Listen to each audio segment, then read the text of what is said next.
especially I think within the Christian community, because there's so much going on within the church, so to speak, that's just so far out of line with what the Bible tells us we need to be doing in these last days. And Mir, you mentioned Hezbollah earlier, and so I think we can move past that story. But we talked at the outset of the program about this massive earthquake, which is something that I believe has at least prophetic implications because of what Jesus said. When he was doing what I call the preamble to the Olivet Discourse, he was telling the disciples, it's going to be wars and rumors of wars.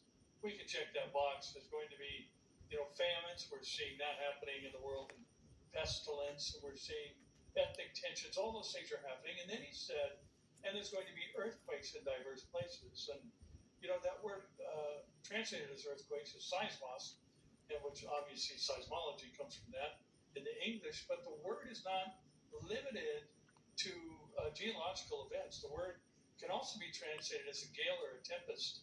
So that means what he's saying is there's going to be an increase in geological and atmospheric events in the last days. And, the economic toll, the story that we're reporting on of wildfires, severe storms, and earthquakes is soaring.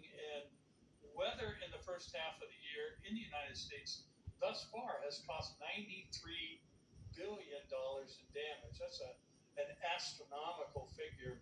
But I think, Amir, especially in light of what happened yesterday, this fifth largest earthquake in recorded earthquake history, reminds us that Jesus said that these things would increase in frequency and intensity. And for those who study the history of earthquakes for the last 150 years that they've been keeping records, it used to be for 125 of those 150 years, there was one great earthquake per decade. There was only one major earthquake every 5 to 8 years.